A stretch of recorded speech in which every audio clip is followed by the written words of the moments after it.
You're listening to Rabbi Aryeh Wolbe, Director of Torch, the Torah Outreach Resource Center of Houston. This is the Jewish Inspiration Podcast.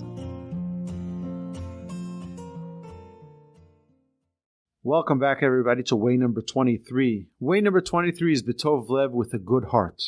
So we know in the Shema that we recite thrice daily, we say, V'ahavta et Hashem Elokecha b'chol levavecha, u'v'chol nafshecha, u'v'chol me'odecha. We say you should love God with all of your hearts. What is all of your hearts?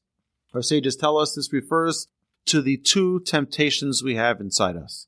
The temptation to do good, the Yetzer Tov, the desire to do good, and the Yetzer Hara, the desire pushing us to do bad.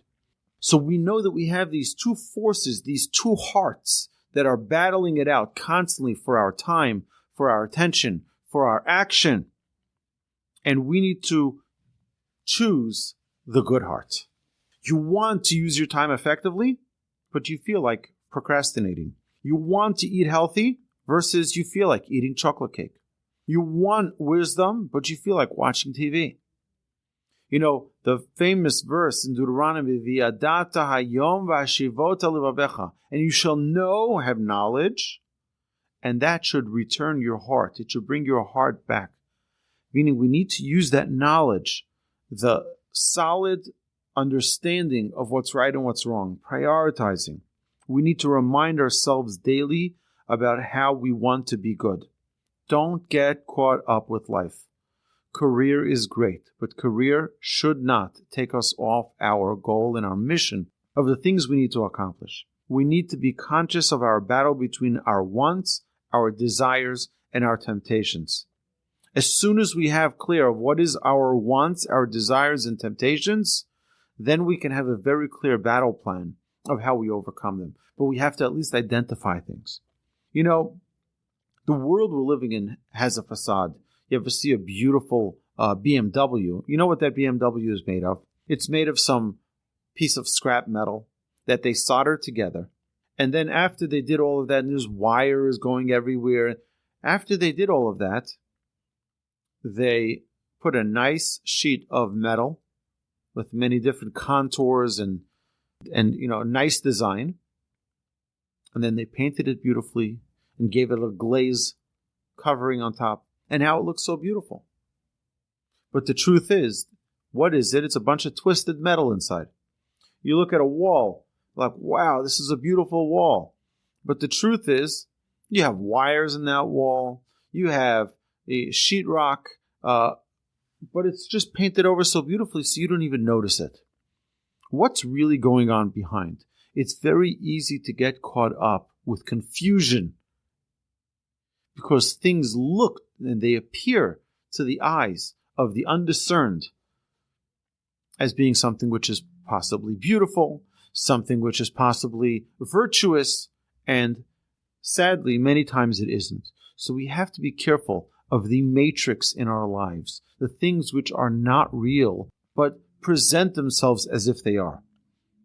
There's a lot of fake going on around us, and don't get caught up in that, is the warning of our Mishna. This Mishna is warning us not to get caught up in that. We need to do what's right regardless of social pressures.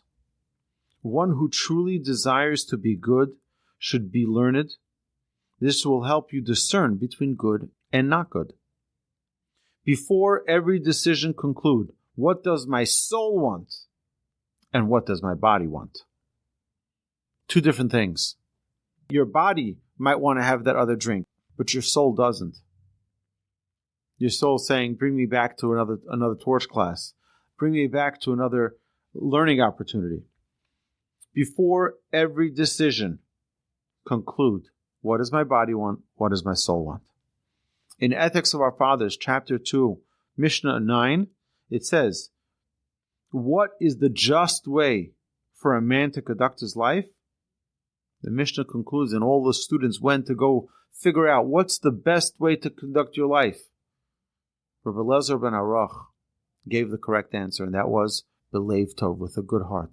Because if you have a good heart, if your heart is in the right place, everything else will be virtuous. Everything else will be good.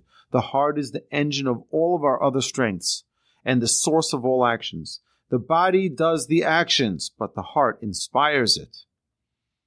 The commentaries, the Tosfot Yontef, on that Mishnah says, good to have one perfect trait, which will energize all of the other traits. We all have one trait in which we're dominating in. We need to take that dominating trait and have it influence all of our other negative traits.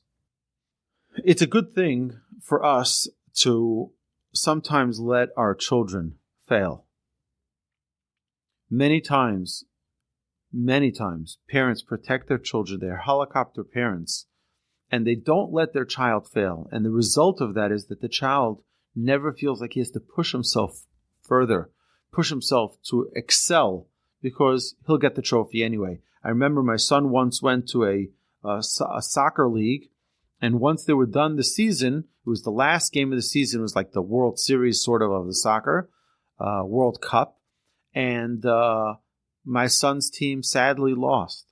Okay, get in the car. I'm so sorry. You guys did a great job. Great season. Okay, let's go in the car. We're going to go home. And the coach says, no. We're giving out trophies. I'm like, giving out trophies? They lost. He said, yeah, but we don't want them to feel bad. I'm like, that's it. No more going to this league ever again, because I want my child to experience what it means to lose, for it to hurt, so that in the future he'll fight harder so that he not feel that pain again. But if I cover it up and he's never going to feel that pain, he'll never fight, push himself forward, and to propel himself to victory in the future. We are our actions. Look at the actions that someone does, and you'll see who they are. Ach, tov v'chesed yudufuni kol yemei chayai. One of the prayers that we recite from King David every Shabbos, multiple times, we're asking God, you're going to keep us busy, right? Keep us busy with good things. God forbid it shouldn't be with illness. God forbid it shouldn't be with tragedy. It should only be ach tov v'chesed. It should be good and kindness. And we should fill our lives constantly with good deeds. There's a mitzvah to emulate God. This is our true innermost desire. We all want to be godly. So let's do that. We need to ask ourselves, which is more important? Money or happiness? What's more important? And every person needs to ask that question. If money is more happy, you got big problems. Big problems. If happiness is, you've also got problems, because you have to now pursue the happiness. We see people all the time pursuing money as if it's the most important thing in life. And then they have the money, and then what? And then they're not happy. Happiness is what people are always looking for. Happiness is the most desired pleasure on earth. Everyone is searching for happiness. The only way to attain true happiness is when our heart is in the right place. Get in touch with the conflict by asking two simple questions. What do I want to do versus what do I feel like doing? What you want to do is usually the right thing, whereas what you feel like doing is usually the easy way out or the more comfortable choice. The alarm clock goes off in the morning. You want to get out of bed and start your day, but you feel like hitting the snooze button and sleeping late. It's a tug of war.